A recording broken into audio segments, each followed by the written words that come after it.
Alhamdulillahi rabbil alamin wa bihi nasta'in ala umuri dunya wa din wa ala alihi wa sahbihi asrafil anbiya wal mursalin asyhadu an la ilaha illallah wa asyhadu anna muhammadan abduhu wa rasuluhu la nabiyya ba'dahu. Allahumma shalli wa sallim ala sayyidina wa habibina wa safina wa maulana Muhammad. Rabbi shalli sadri wa yassir li amri wa hlul min lisani yafqahu qawli. Amma ba'du.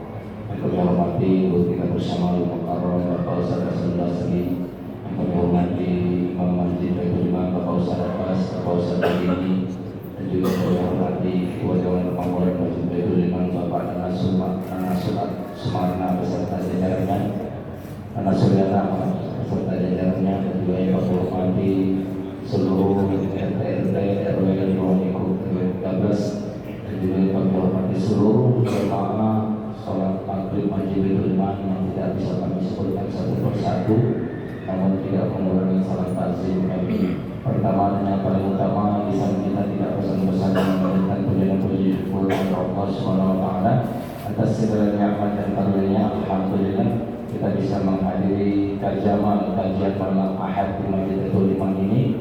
Mudah-mudahan duduknya kita di sini menjadi salah satu wasilah kita senantiasa istiqamah dalam segala perintahnya dan menjauhi segala larangannya. Amin. Amin ya rabbal alamin. Salawat serta salam tercurah kepada junjungan kita Nabi besar Muhammad sallallahu alaihi wasallam serta keluarganya, sahabat dan seluruh para pengikutnya senantiasa istiqamah dengan segala sunnahnya. Semoga kita pada yang nanti mendapatkan syafaat Rasulullah sallallahu alaihi wasallam. Amin. Amin ya rabbal alamin. Hadirin wa hadirat rahimakumullah. Sebelum kajian kita mulai, sama-sama mari kita buka dengan pembacaan umul kitab. Fadilannya kita niatkan semoga jika kita di keluarga kita ada yang sakit Allah sembuhkan, dan juga di luar golongan RW 13 ini kalau ada yang sakit Allah sembuhkan, jika dia sempit Allah lapangkan dan berikan segala kemudahan. Hadirnya kita bertemu di Mustafa Muhammad sallallahu alaihi wasallam. Al-Fatihah.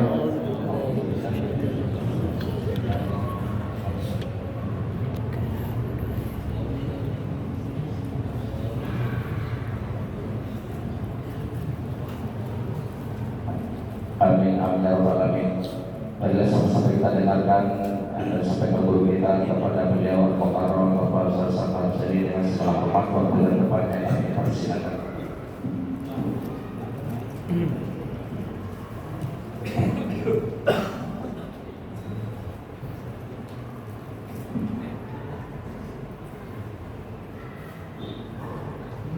Assalamualaikum warahmatullahi wabarakatuh.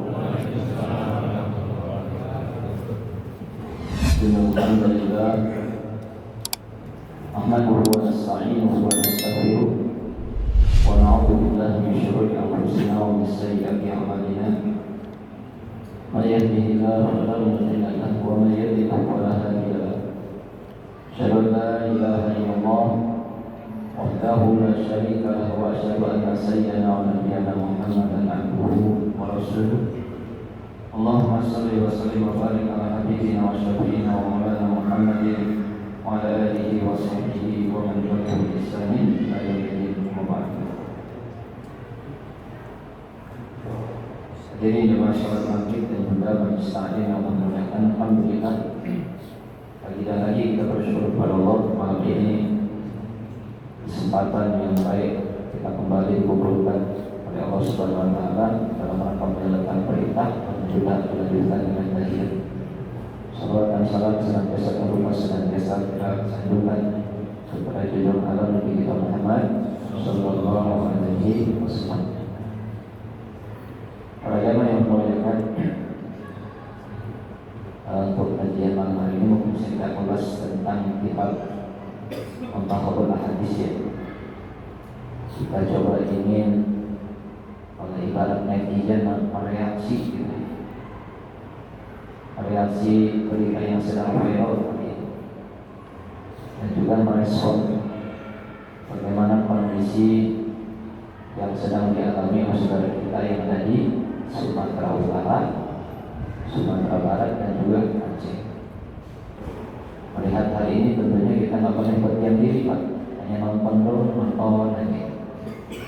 Ya, walaupun kita tidak berbuat apa-apa, minimal kita ini orang-orang beriman dan diberikan akal, setidaknya kita bisa mengambil pelajaran.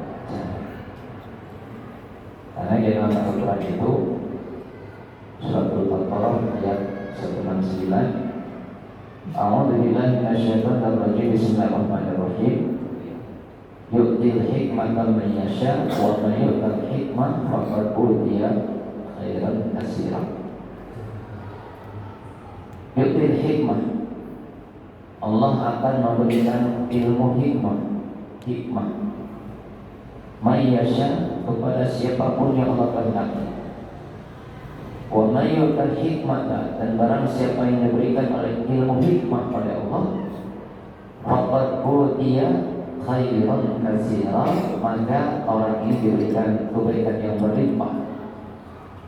Wa may yadhakkaru illa ulul albab, dan tidaklah mampu seseorang mengambil pelajaran daripada Allah, peringatan daripada Allah, illa ulul albab, kecuali orang-orang yang mau berpikir.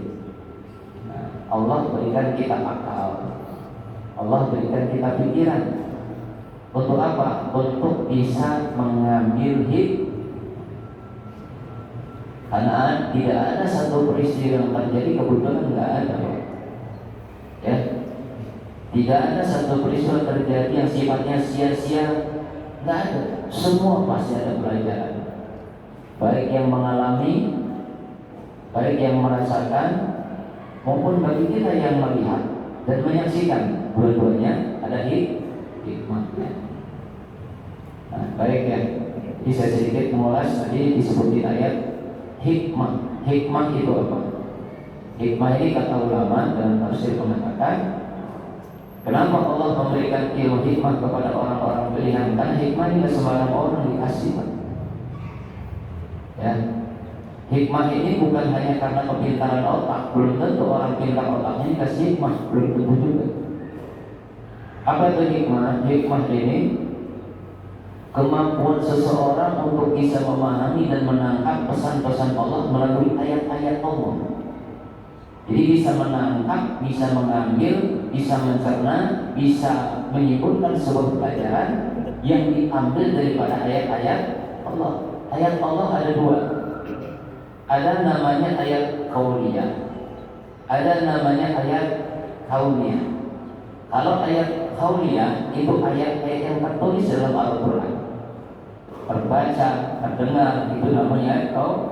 Dari surat Al-Fatihah sampai surat An-Nas sebanyak 30 juz, itu namanya ayat qauliyah. Di dalamnya apa? Pesan Allah itu, firman Allah.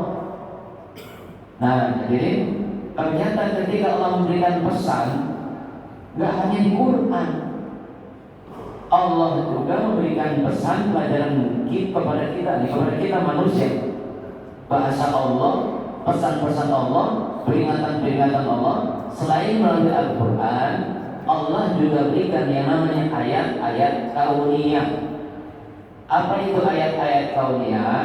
Ayat kauniyah artinya ayat yang berdasarkan firman Allah, dari peristiwa, dari kejadian.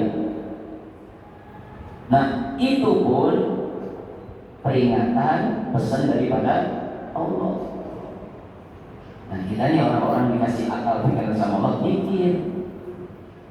Kenapa kok bisa banjir? Mikir, Pak. Betul kan? Jangan cuma merepost, jangan hanya untuk meng-share beritanya. Kita nih mikir. Kenapa banjir ya? Gitu. Kenapa longsor? Kenapa tsunami? Kenapa kebakaran? Kenapa gempa? Mikir kata Allah. Karena di balik peristiwa intinya supaya la'allakum tatafakkarun, la'allakum tatafakkarun. Setiap peristiwa pasti Allah bilang la'allakum tatafakkarun, supaya kamu ingat, la'allakum tatafakkarun, supaya kamu mikir. Nih fenomena yang terjadi di Sumatera, ayo mikir. Gitu. Supaya apa? Supaya kejadian yang sudah terjadi di sana jangan sampai terjadi sama kita. Gitu. Kayak ginilah analoginya ya. Satu hari bapak lagi duduk di pinggir jalan di perempatan.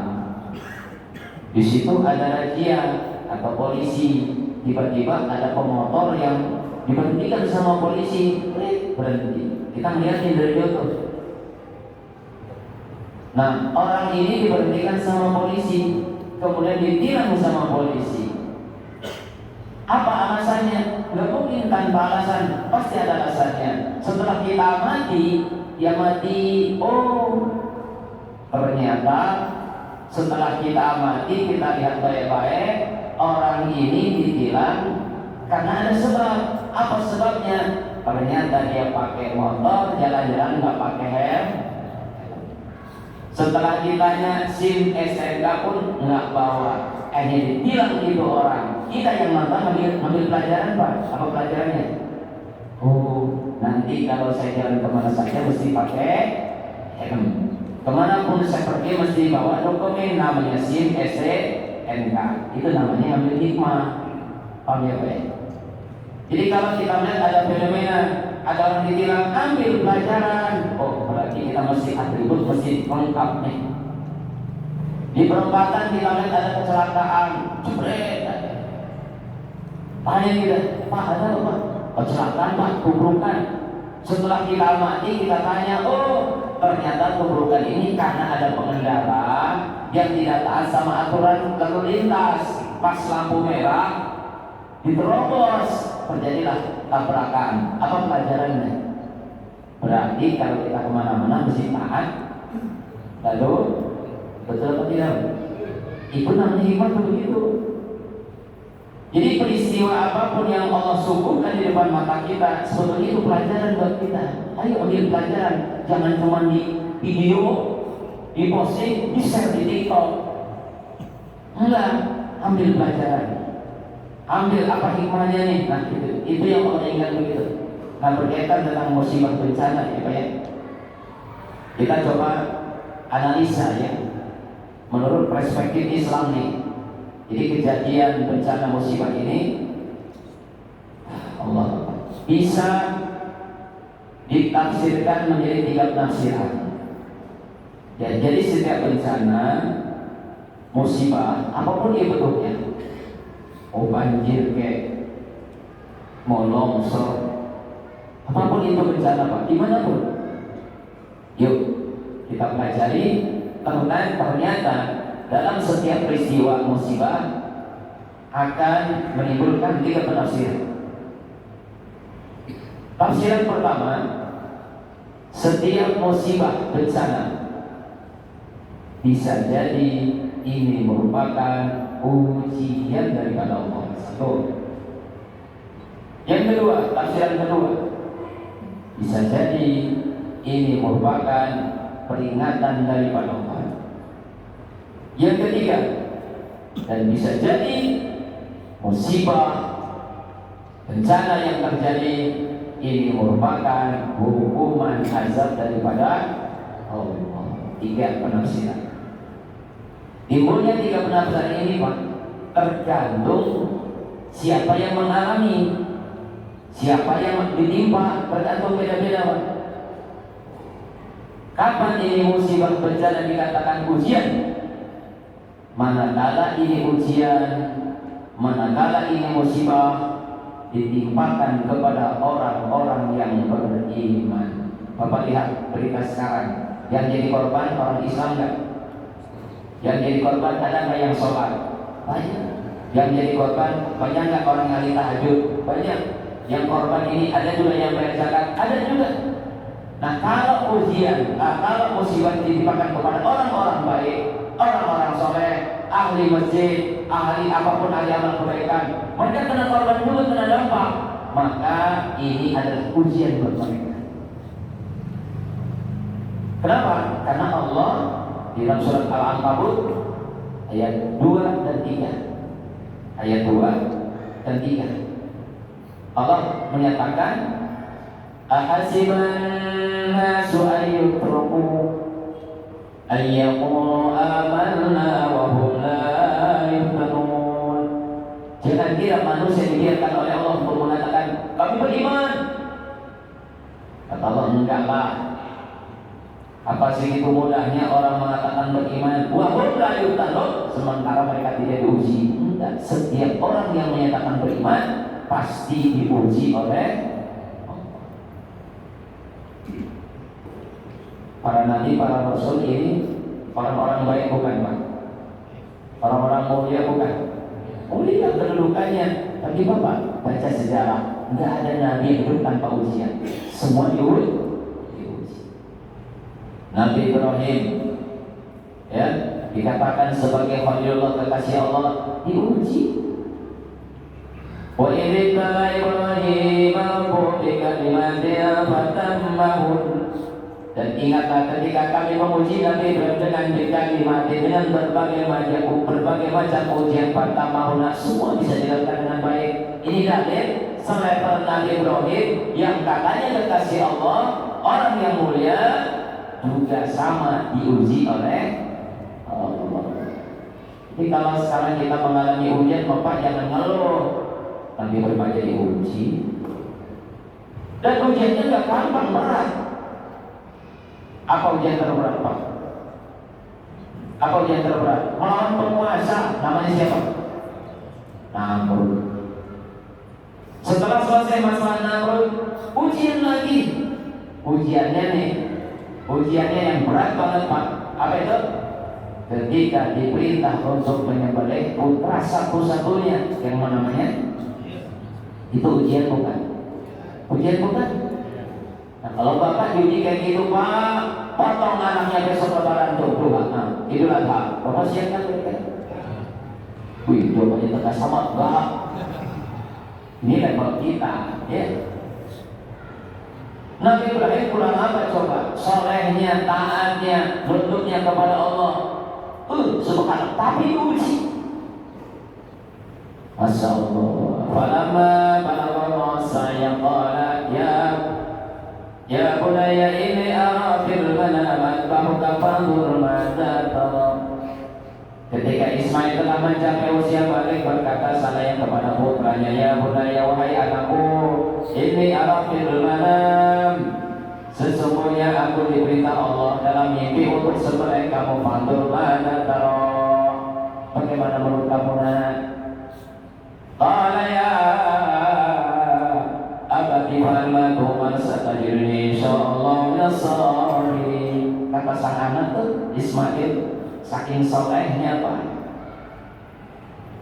Anak yang soleh itu apa, Pak? Apa kata ayahnya nurut? Ya abati fa'al, hai ayah, silahkan tunaikan, laksanakan apa yang Allah perintahkan kepadamu. Satajirni insyaallah nasari, maka engkau akan dapat aku termasuk orang-orang yang sabar. Proses eksekusi sudah disiapin.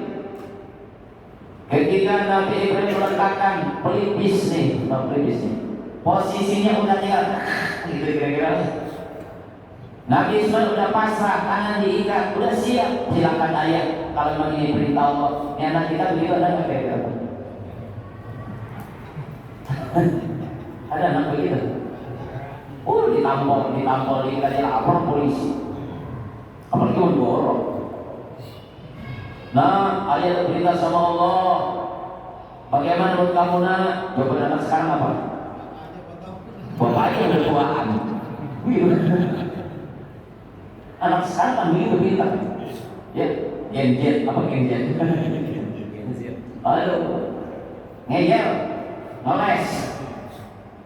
Itu zaman sekarang. Tapi Ismail enggak. Dia pasrah, silakan ayah. Sampai ketika diikat pun nurut diikat. Ketika kata Allah, pada adalah al-Jalil, ketika Nabi Ibrahim telah meletakkan pelipis, Ismail sudah siap tuh. Pisau sudah siap eksekusi, sudah diasah. Di dalam kitab Bulughun Nasim itu lengkap banget kisahnya. Jadi ketika Nabi Ismail sudah berada di posisi yang siap eksekusi, diletakkanlah ini tuh pisau di atas lehernya. Ibrahim begini aja, gitu tuh. Yang nggak tega apa anak sendiri, emang bapak tidak? Gini, Ismail melihat ayahnya berpaling. Kata Ismail, ayah, kenapa kau palingkan mukamu? Gitu katanya. Gua nggak tega, kayak begitu ya. Kenapa kau palingkan mukamu? Ya nggak tega, nah. Akhirnya apa, masya Allah, ketika itu pisau nggak mempan. Wah, ini nggak mempan ini. Ismail yang ketika ikor mempan itu bukannya senang, malah sedih. Pak, kalau pecah kita gimana? Yes, terjadi. Ismail kalahkah? Sedih. Wahai ayah, kenapa ngajak ini potong? Ini pertanda kau ridho, kau nggak ridho untuk potong aku katanya. Dia komplain, Pak. Jadi dia bisa jadi kenapa ini tidak bisa motong ini pisau? Itu bisa jadi karena kau tidak ridho, ayah. Coba anak bilang begitu. Kata ayahnya, kata ibunya, enggak, aku sudah taat kepada perintah Allah, tapi ini pisau nggak mempan-mempan. Coba kau tes, motong kayu, motong batu, dites Pak, bukan kayu, tapi batu, ceker, itu batu terbelah dua. Batu terbelah dua, dipasang lagi, nggak mempan lagi. Nah, pada selanjutnya kata Allah, ya Ibrahim, terus lanjut. Inna hadzal bala'ul mubin. Aing mentes doang, jenengan tes kalau kayak gitu. Ya, saya cuma ngetes kamu doang. Kamu taat apa enggak, nurut apa enggak? Aku cuma uji kamu doang. Ini cerita menunjukkan apa? Menunjukkan orang yang level iman setinggi apapun pasti bakal diuji oleh Allah. Semuanya, Pak. Nabi Musa ujiannya apa? Firaun. Nabi Muhammad ujiannya siapa? 13 tahun di Mekah. Tiap hari dicaci maki, tiap hari dihina, diintimidasi, dipersekusi, diusir, dilempari batu, dilempari kotoran, diludahin. Segitu mulia Nabi Muhammad. Jadi kalau Bapak sekarang ada yang tetangga yang rese sama kita, ngina kita, jangan marah. Ayo, Bapak nanti lewat depan tetangga, terus tetangga bilang gini, terus Bapak ngapain? Aisyah. Kalau kita kan begitu. Nabi Muhammad itu enggak biasa aja. Makanya kalau kita pengen buat mental, Pak, hina orang, tetap tegak, dicaci maki orang, tetap sabar. Patokannya Nabi Muhammad aja. Betul, Pak? Iya. Allahu Akbar. Saya aktif dalam kegiatan dakwah tabligh ini, Pak, dari tahun 2003. Sejak anak saya lahir yang pertama itu. Sudah merasakan banyak dihina, dicaci, diusir, pernah. Kenapa bisa tahan? Patokannya Nabi Muhammad gitu juga. Jadi kalau kita diusir, Pak, udah biasa. Nabi Muhammad itu parah lagi. Ya kan? Saya pernah itikaf di tahun 2006 di daerah Bangka Belitung. Lagi itikaf malam-malam tidur. Bayangin aja, jam 1 kita didatangi warga, ada 4 orang, katanya sih ngaku tokoh. Kita dibangunin, bangun. Kita kok udah cocok mata, di jam 2, jam 3 sana udah saya itu. Bangun, bilang, keluar. Bayangin lagi dulu diusir gitu. Ajak dulu, ente, gak marah, biasa aja kita. Itu yang kita rasakan. Kalau waktu itu saya baru diusir, belum dilemparin batu, pindahnya kemana, Pak? Kita cari gudang, kita dikasih gudang sama marbot, tidur di gudang, Pak. Di situ yang ada randa mayatnya, di situ kita tidur. Nah itulah, jadi ketika kita berusaha untuk menjadi orang baik, di situ pasti akan ada ujian. Betul Pak ya? Jadi pengurus RT, Masya Allah, mana pengurus RT, Pak? Banyak ya? Oh, kelihatan mukanya stres banget. Stres, sabar ya Pak ya? Sabar. Oh, belum pilih. Oh, berarti belum stres banget belum. Ya, siap-siap ya. Ketika Bapak berbuat baik buat banyak orang, kalau kemarin-kemarin kita ngurus keluarga doang, anak istri doang ya, nanti besok-besok ngurusin banyak keluarga tuh. Siap-siap kali omongin, siap-siap dicaci maki, siap-siap digibah, betul nggak? Lapang hati aja, lapang hatinya pokoknya Bapak sering baca sejarah Nabi aja dan biasa kali. Apa? Pengurus DKM jadi omongan, betul nggak? Oh, semoga nama di mana kita berkiprah untuk melakukan kebaikan, di situ pasti ada ujian. Baik ya. Jadi apa yang pertama tadi, musibah, bencana, ketika ditimpakan kepada orang beriman, itu namanya ujian. Jadi Bapak jangan sedih, jangan lupa. Sebab apa? Dalam ayat yang ketiganya, walaqad fatanna alladziina min qablihim, kata Allah, manusia jangan sedih ya kalau diuji, sebab kami telah menguji orang-orang sebelum kalian dulu, sama kalian diuji. Untuk apa Allah menguji? Fala ya'lamanna alladziina shadaqu wa la ya'lamanna al-kadhibin. Sengaja Allah uji, Allah kasih bencana, Allah kasih mudah, Allah kasih musibah, untuk supaya diketahui mana orang yang benar imannya dan mana orang yang bohongan imannya. Kalau kita beli emas, hati-hati Pak, karena ada emas murni, ada emas palsu, betul nggak? Ada yang murni, ada yang imitasi. Perlu ditesnya supaya kelihatan aslinya. Perlu nggak? Iya dong. Jadi kalau ingin tahu ini asli apa enggak, mesti dites dulu.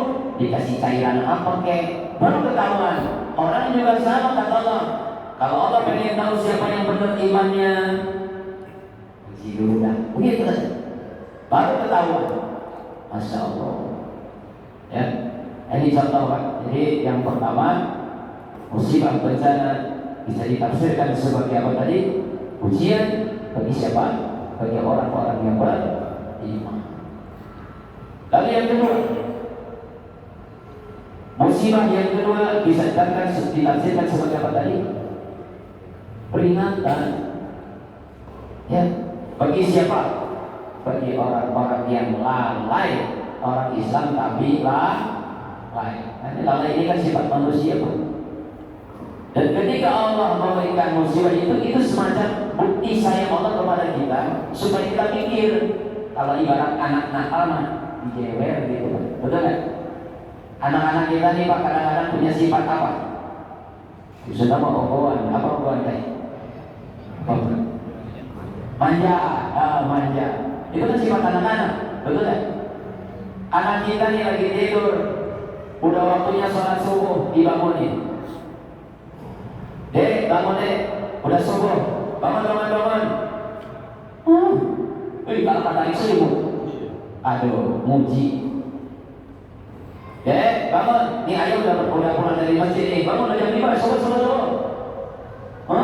Talakah malah ngeyel. Yang begini jangan didiemin Pak, mesti dikasih peringatan. Allah melihat banyak orang Islam yang nggak mau nurut sama Tuhan Allah Pak. Sholat ditinggalin, kewajiban ditinggalin. Maka cara supaya mereka ini sadar, dicerek, dikasihlah itu musibah. Mana dalilnya?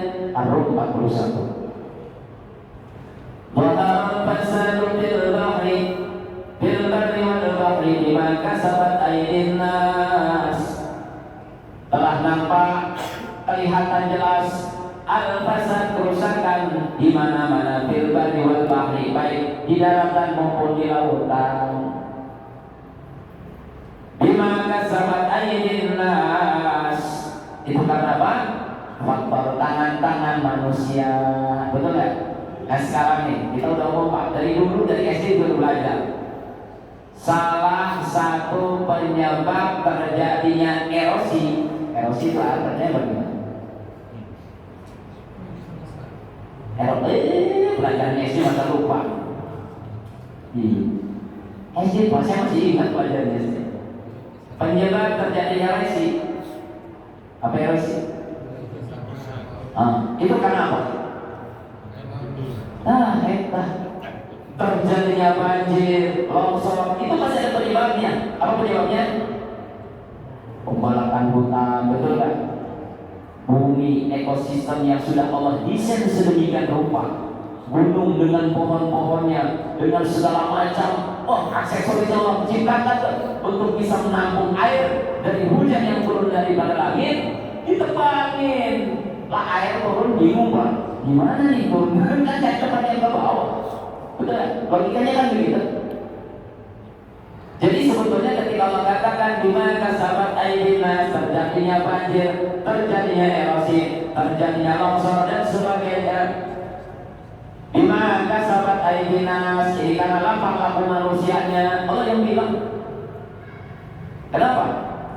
Karena kadang-kadang ada aja pejabat siapa ya? Pejabat ketika ditanya sama wartawan, Pak, bagaimana pendapat Bapak tentang kebakaran? Pendapat Bapak tentang banjir? Pendapat Bapak tentang ini dan itu? Dia bilang apa? Oh, ini karena cuaca alam sedang ekstrim. Alam disalahin, kan kurang ajar. Dia nyalahin hujan karena hujannya ekstrim katanya. Hujannya ini disalahin. Dituntut sama hujan itu orang mana? Betul apa kan? Hujan itu dari dulu. Kenapa terjadi banjir sekarang? Karena faktanya tangan manusia terbangin pohon. Ente yang salah kata hujan. Gimana orang sekarang pejabat mau disalahin Pak? Betul kan? Oh ini kan ekstrim. Mendekat lagi takwa ini. Ya Allah. Jadi Allah ingin mengkontrol. Bila kasabat dinas itu karena manusianya. Aku ciptakan ekosistem begitu sudah lengkapnya, dengan pertimbangan yang begitu matangnya, dirusak sama manusia. Ya sudah. Makanya kalau kita perhatikan Pak, area-area terjadi banjir itu rata-rata kenapa? Kan kelihatan ya. Karena air ini kan turun daripada langit. Sifatnya air itu ketika turun dia akan cari dataran rendah. Kalau masih ada pepohonan, gunung-gunung masih asri, aman, diserap sama pohon, masuk ke dalam bumi, betul nggak? Lah ini ketika air turun nggak ada pohon, kan air bingung. Wah, ini yang mana saya nggak ada nih, besar jalan-jalan aja perumahan turun tuh, betul nggak? Kenapa di perumahan banyak tuh banjir tuh di Cikarang Baru? Karena sekarang udah betul Cikarang Baru Pak. Dulu waktu saya datang, slogannya kota hijau. Sekarang bukan kota hijau, kota ruko. Dulu masih hijau Pak, betul kan? Di tahun 2000 saya datang tuh, hijau banget betul. Sekarang udah habis. Depan Tropicana ruko, depan Mekar Indah ruko, di mana-mana ruko, betul kan? Dan sekarang kalau hujan turun, bingung air teh nggak ada serapan, kayak gitu. Jadi ada nama Allah. Nah, kenapa Allah timpakan terjadi musibah, terjadi bencana banjir longsor? Liyudhiqahum ba'dal ladzi amilu, supaya mereka merasakan dampak dari yang mereka lakukan katanya. Kamu potong sembarangan itu pohon, rasanya kata Allah. Kamu bangun bangunan sembarangan, tidak sudah tata kotanya, rasakan banjirnya kata Allah. Liyudhiqahum, sengaja biar ente mikir nih, saya kasih dampaknya. Betul ya? Nah sekarang kalau sudah terjadi banjir, banyak pejabat yang mikir. Banyak Pak. Menteri Kehutanan, saya siap evaluasi. Kita kemarin kemana aja sih nanti? Para pakar udah ngomong, tutup telinga. Udah kejadian aja, saya siap evaluasi. Ya. Betul kan? Udah pakai kekerasan aja. Beauty kau dikasih banjir supaya mereka mikir dan merasakan dampak dari apa yang mereka lakukan. La'allahum yarji'un, kalau sudah merasakan dampak itu dengan harapan dari Allah supaya mereka kembali lagi kepada Allah Subhanahu wa Ta'ala. Itu yang kedua. Ya. Jadi kalau orang-orang yang masih beriman Pak, ketika dia mengalami satu kondisi musibah, mesti mikir, betul nggak? Kalau bahasa kita muhasabah sama Pak. Kita nggak usah mau fenomena alam deh. Mungkin apa yang kita alami ya ternyata jauh. Ketika kita mengalami satu kondisi terpuruk, rezeki seret, keluarga sakit-sakitan, rumah tangga kayaknya nggak nyaman, tau nyalahkan siapa? sampah. Betul kan? Punya anak bandel, jangan salin anak, muhasabah. Karena anak bandel sebetulnya peringatan daripada Allah. Kenapa anak bandel? Mikir aduh, anak bandel ini bisa jadi karena dia salah gaul, karena kita kurang perhatian, karena mungkin kita kurang ngajarin adab dan etika. Udah, itu namanya la'allahu yarji'un, supaya kita kembali kepada yang benar. Ya, nah itu tuh. Jadi orang yang dikasih hikmah itu ketika dikasih ujian, musibah, muhasabah, introspeksi, karena harapan daripada Allah la'allahu yarji'un, supaya mereka kembali lagi kepada jalan yang benar. Itu mikir kedua ya. Nah yang ketiga, tafsiran ketiga apa? Bisa jadi musibah bencana ini merupakan azab hukuman daripada Allah. Kepada siapa? Kepada mereka yang sudah ingkar, sudah dikasih tahu sama pakar, sama para ulama, sama para ahli, Pak jangan lakukan ini bahaya, dampaknya ini. Tapi kekeh sesudah Pak, bodo amat, sing penting cuan dapat, yang penting bonus banyak. Akhirnya Pak, proyek di mana-mana mengesampingkan dampak negatif. Peringatan nggak didengerin, masukan orang nggak didengerin. Nah ini, kalau menimpa kepada mereka, itu namanya kenapa? Karena mereka berbuat baik. Mana ayatnya? Al-Qasas 59. Wa ma kunna muhlikil qura illa wa ahluha zalimun. Kami kata Allah, wa ma kunna muhlikil qura, tidak mungkin menghancurkan satu negeri. Tidak mungkin kami membinasakan satu tempat, satu kampung, satu negara. Tidak mungkin kata Allah. Illa wa ahluha zalimun, kecuali para penduduknya mereka semua berbuat dosa. Gitu. Ini na'udzubillah, ya, na'udzubillah. Nah, dari rangkaian cerita saya tadi, kembali kepada ayat Al-Baqarah 169. Yuk kita ambil hikmah. Kenapa? Supaya itu musibah bencana jangan sampai terjadi di sini. Sebab musibah bencana itu Pak bisa terjadi di mana saja, betul kan? Kita yang di Cikarang jangan komentar begini, aman Pak Ustaz, Cikarang mah aman, nggak ada gunung. Musibah itu bukan karena gunung, bukan karena hutan Pak. Dataran rendah pun bisa terjadi, betul kan? Gempa bisa nggak? Bisa. Makanya lihat dalam Al-A'raf ya, ayat 97 kalau tidak salah. Kata Allah, jangan pernah orang itu merasa aman dengan musibah yang datang. Kenapa? Karena bisa jadi Allah datangkan musibah pada saat malam hari ketika kita tidur. Artinya apa? Artinya jangan kita merasa aman. Allah bisa datangkan bencana musibah kapan saja. Oke, masih ada waktu nggak? Sampai menit lagi. 4 menit. Oke, kita bersingkat. Sekarang kita bersingkat. Ustaz, bagaimana caranya nih supaya kita dijauhkan daripada bala? Saya kasih beberapa amalan ya, mudah-mudahan bisa diamalin. Amalan-amalan yang harus kita amalkan Pak supaya dijauhkan daripada bencana musibah, khususnya keluarga kita, umumnya kampung kita. Nih, apa yang pertama? Kuatkan nilai-nilai iman dan takwa. Itu sering-sering kita ke masjid dan ke majlis taklim dalam apa? Supaya iman kita meningkat, takwa juga meningkat. Sebab janji Allah dalam Al-Quran Al-Baqarah 194, wattaqullah wa'lamu annallaha al-muttaqin. Hei manusia, bertakwalah kalian kepada Allah dan ketahuilah innallaha al-muttaqin, bahwasanya Allah akan selalu menyertai orang-orang yang bertakwa. Allah jaga orang bertakwa.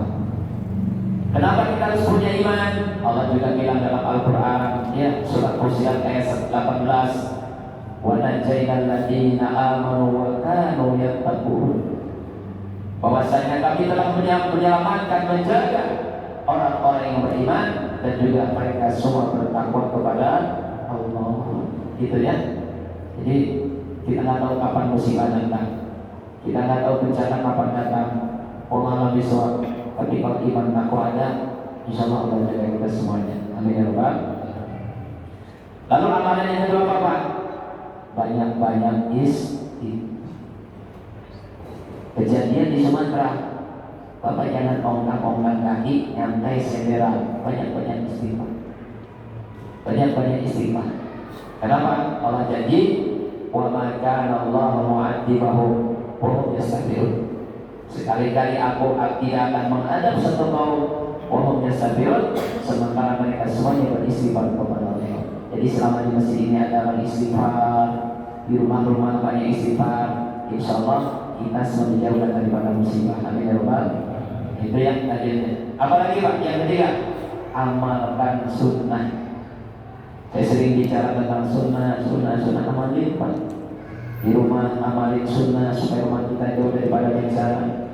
Ketika Bapak berangkat kerja, amalin sunnah. Ya, naik kendaraan, amalin sunnah supaya selama di perjalanan jauhkan daripada musibah. Sampai kantor, amalin sunnah supaya di kantor kita jauh daripada musibah. Pulang kampung, amalin sunnah supaya di kampung juga kita jauh daripada musibah.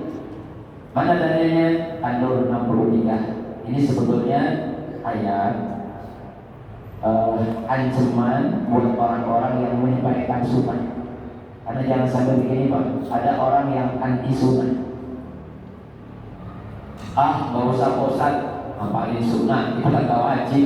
Itu jawabannya. Ada nggak gitu? Ada. Suruh ngapalin sunnah, alasannya gak wajib katanya. Gak usah bosan. Nah, ini orang yang paling sunnah. Lebih parah lagi, menyelisih sunnah. Apa ayatnya? فَلْيَحْذَرِ الَّذِينَ يُخَالِفُونَ عَنْ أَمْرِهِ. Kata Allah ya, فَلْيَحْذَرِ. Awas, hati-hati kan. Alladzina yukhalifuna amri. Siapa yang Allah ancam? Orang-orang yang menyelisihi an amrihi, sunnah Nabi. Nabi ngajarin ke kanan, dia ngambil kiri. Itu namanya menyelisihi. Nabi ngajarin begini, dia menolak. Itu namanya menyelisihi. Allah Ta'ala hati-hati ya, gitu. Apa ancamannya? An-tusiba fitnah, akan menimpakan kepada kamu berbagai macam ujian musibah. Tadi itu ancaman. Lah kalau kita diancam Allah, kita benar apa enggak? Bapak diancam sama Pak Iman, takut enggak? Tapi bisa jadi kan Bapak ngomong juga, gua bunuh lu, padahal kok enggak benar bunuh Pak, cuma nak doang. Lah kalau Allah sudah ngancam, benar enggak? Allah ngancam siapapun orang yang menyelisih sunnah, anti sunnah Nabi, an musibah kita akan mendatangkan ujian dan musibah. Benar. Jadi mampu mukhalafahnya, kalau kita ingin jauhkan daripada hadir fitnah ujian bencana, amalin. Yang keempat, banyak-banyak sedekah. Kenapa? Nabi bersabda, riwayat Imam Al-Tabrani, badiru bis sedekah. Bersegeralah mumpung lagi ada duit, ada rezeki, banyak-banyak sedekah. Fa innal bala la yatahat to'ah. Karena sesungguhnya bala itu tidak bisa dilampaui oleh yang namanya sedekah itu tidak bisa dilampaui oleh bala. Artinya dengan kata lain Pak, sedekah kita ini akan jadi benteng, akan jadi penolak bala nggak bisa datang. Ya, di rumah kita ditolak bala. Lagi Bapak lagi jalan tolak bala. Kenapa? Di rumah rajin sedekah, di kantor rajin sedekah, di jalan pun kita rajin. Jadi sedekah kita ini ibaratnya seperti benteng yang menjaga kita, gitu ya. Yang kelima apa lagi? Memperbanyak silaturahim. Banyak silaturahim. Lalu apa lagi Pak? Saya percepat ya. Banyak doa. Banyak doa. Ini Masya Allah ya. Sebelum kejadian ini banjir Pak, saya itu sering kedatangan jamaah curhat dengan aneka ragam masalah. Ada yang masalah ekonomi, masalah diganggu orang, masalah bisnis, intinya banyak masalah. Ada yang sakit nggak sembuh-sembuh, masalah. Ditambah lagi banyak bencana. Akhirnya saya punya inisiatif, daripada saya jauh capek, akhirnya saya bikin buku, Pak. Bikin buku tujuannya, dan ini buku sebetulnya sudah saya amankan. Kalau saya rutin sama istri, setiap malam Jumat saya amankan. Namanya amalan istighosah.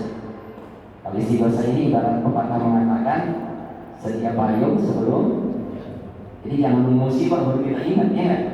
Jauh-jauh hari kita pasang payung, betul nggak? Jadi pas ada hujan aman kita, paham ya? Ya kan? Hanya saya bikin kayak gitu punya, ya. Makanya masya Allah. Intinya gini Pak, salah satu amalan banyak doa. Apa? Istighosah artinya apa? Memohon perlindungan kepada apa, jangan diam. Ada musibah tangan kiri yang diam. Banyakin amalan, ya. Banyakin amalan. Supaya apa? Supaya dengan asal amalan ini Allah jauhkan kita dari musibah. Amin ya Rabbal. Masya Allah. Kemudian apa lagi Pak? Amalan selanjutnya itu banyak-banyak kita berdakwah, mengajak kebaikan. Ya, satu sama lain saling ingetin. Wa tawassaw bil haq wa tawassaw bis sabr. Karena di dalam Al-Qur'an surat Hud ayat 117 Allah mengatakan, "Wa ma kana rabbuka liyuhlikal qura bi dhulmin wa ahluha muslihun." Dan tidaklah Tuhanmu akan menghancurkan satu tempat, satu kota, satu negeri dengan cara baik, wa ahluha muslihun, sementara Allah melihat di dalamnya banyak orang yang saling ingat mengingatkan dan saling memperbaiki satu sama lain. Jadi kalau tetangga kita saling mengingatkan, masjid ngajak kebaikan kepada jamaahnya, insya Allah Allah tidak akan turunkan azab di situ. Amin ya Rabbal. Itu saja, mudah-mudahan ada manfaatnya. Dan Allah berkati. Assalamualaikum warahmatullahi wabarakatuh. Ya, demikianlah kajian kita pada malam hari ini. Semoga kita berpikir hikmahnya dan bisa kita amalkan dalam kehidupan sehari-hari. Mari sama-sama kita tutup kajian kita dengan doa kafaratul majlis. Subhanallahumma wa bihamdika asyhadu an la ilaha illa anta astaghfiruka wa atubu ilaik. Mohon maaf atas segala kekeliruannya. Wabillahi taufiq wal hidayah. Wassalamualaikum warahmatullahi wabarakatuh.